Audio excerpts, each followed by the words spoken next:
পবিত্র রমজান মাসকে সামনে রেখে রাজধানীর বাজারগুলোতে নিত্য প্রয়োজনীয় পণ্যের দাম অস্বাভাবিকভাবে বাড়তে শুরু করেছে। বিশেষ করে সবজি, ফলমূল ও রমজান কেন্দ্রিক পণ্যের দামে হঠাৎ ঊর্ধ্বগতি দেখা গেছে। এতে সবচেয়ে বেশি বিপাকে পড়েছেন নিম্ন ও মধ্যবিত্ত পরিবারের মানুষজন। আজ রাজধানীর ঢাকার কাউরান বাজার মার্কেট ঘুরে দেখা যায় প্রায় প্রতিটি সবজির দাম গত সপ্তাহের তুলনায় বেড়েছে। কাঁচা বাজারের ব্যবসায়ীদের সাথে কথা বলে জানা যায় শসা প্রতি কেজিতে প্রায় ২০ টাকা বেশি দামে বিক্রি হচ্ছে। কাঁচামরিচের দামও বেড়ে কেজি প্রতি প্রায় ৩০ টাকা পর্যন্ত বৃদ্ধি পেয়েছে। লেবু প্রতিটি ৩০ টাকা দরে বিক্রি হচ্ছে। টমেটো ও বেগুন কেজি প্রতি ২০ থেকে ৩০ টাকা বেশি দামে কিনতে হচ্ছে ক্রেতাদের। ক্রেতারা জানান কয়েকদিন আগেও যে দামে এসব পণ্য কেনা যেত এখন সেই দামে আর পাওয়া যাচ্ছে না। অনেকেই অভিযোগ করেন রমজান এলেই এক শ্রেণীর অসাধু ব্যবসায়ী কৃত্রিম সংকট সৃষ্টি করে দাম বাড়িয়ে দেন। কাল থেকে শুরু হচ্ছে সিয়াম সাধনা এবং সংযমের মাস। এই মাসে মানুষ সব থেকে বেশি ভোগান্তিতে পড়েন নিত্য প্রয়োজনীয় বাজার ক্রয় করতে গেলে। তবে এবারের রমজানে বাজার দর কেমন রয়েছে সে বিষয়ে জানবো ক্রেতা এবং বিক্রেতাদের কাছ থেকে। সঙ্গে রয়েছে আমি খন্দকার তাসিন। শসা মনে করেন যে 60 টাকা ছিল 3 দিন আগে, এখন 140 টাকা চায়। পেঁয়াজ কিনছি মনে করেন 20 টাকা বেশি কেজি। লেবু তো আসলে গরিব মানুষ খাওয়ার জিনিস না ভাই, এটা বড় লোকের ধনীদের খাবার হয়ে গেছে। এক ডজন লেবুর দাম চাই 240 টাকা। 1000 টাকা বাজেট নিয়ে আসলে 2000 টাকা লাগতেছে। দেশের কাঁচা বাজারের মূল্য ঠিক নাই, সকালে একরকম বিকালে আরেক রকম। মধ্যবিত্ত দুজন আমাদের মতো পরিবারদের জন্য খুবই খারাপ অবস্থা। আর এর চেয়ে নিম্নবিত্ত যারা তাদের তো আরো খারাপ অবস্থা, কারণ এক হালি লেবু কিন্তু 100 টাকা দিয়া। বেগুন 100 টাকা কেজি ভাই, কি করবেন? আমরা খবর পেয়ে কোনো লাভ হইব? আপনি কমাইতে পারবেন না, আমি কমাইতে পারবো? আমার কিনা বেশি 90 টাকা বেগুন কিনা 100 টাকা বেশি, আমাকেও তো লাভ হয় না। দাম কম থাকলে তো আমাকেও লাভ হয়, কাস্টমারও খাইতে। কাস্টমার কিনবো কেমন? দাম বেশি, যারা টাকা আছে তারা কিনতে খায়, যারা না আছে তারা ওই যে শেখাশিনা বুদ্ধি দিয়ে গেছে, পেঁপে দিয়ে আর মিষ্টি কুমড়ি দেখাইতে খাইবো। সমস্যা কি? বুদ্ধি তো দিয়েই গেছে একজন। গতকালকার থেকে আজকে দাম তো 2 গুণ 3 গুণ হয়ে গেছে। যেটা ছিল 40 টাকা ওটা এগুলো 100 টাকা, যেটা ছিল 50 টাকা ওটা এগুলো 150 টাকা।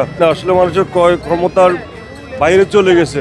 মানুষের জীবন মান অনেক উন্নত থাক দূরের কথা অনেক অবনতি হয়ে গেছে, ক্রয় ক্ষমতার বাইরে চলে গেছে। সালাতের যেগুলো আইটেম এইগুলা সব বেশি রমজানের উপলক্ষে বাড়ছে ভাই। এটা রমজান মানে ঈদ, ঈদের উপলক্ষে বাড়ছে বলতে পারেন না। আমরা বাড়তি বেচলে আপনারা নেবেন, আমরা বাড়তি বেচলে আপনারা নেবেন না। ওটা আপনার জায়গাতেই বাড়তি হয়ে যায়, কৃষকেই বাড়তি বেচছে।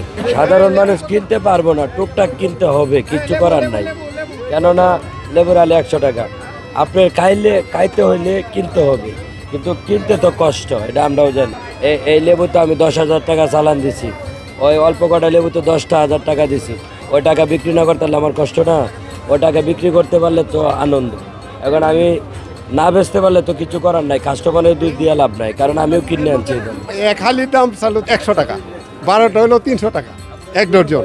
যেটা এই বাজার যদি কন্ট্রোল না করা যায় তাহলে রমজান মাসে তো অন্যান্য কান্ট্রিগুলোতে বাজার দাম কম থাকে, কিন্তু আমাদের দেশে দেখা গেছে যে ব্যবসায়ীরা এইগুলা কি একই লেবে এর আগে কিনছি 150 টাকা এক ডজন, এর উপরে নয়, কিন্তু ওখানে তাছে এটার দাম 300।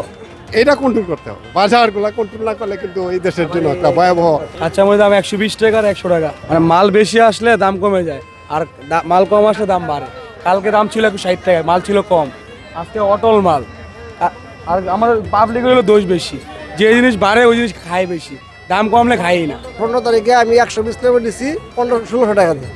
যারা নিম্ন শ্রেণীর লোক আছে ওদের কিনা তো সমস্যা না, প্রচন্ড সমস্যা এটা। এখন তো আমরা ভালো প্রত্যাশা চাই, দিলে কল্লা সরকার কলে তো ভালো হইতো। পেঁয়াজ কিনছি, পেঁয়াজের দাম বেশি, আলুর দাম বেশি, বম্বে মরিচ কিনছি, পলিথিন কিনছি, মুড়ি কিনছি, এটার দাম বেশি। এটা তো এতটি কিনা তারা এখন জানে।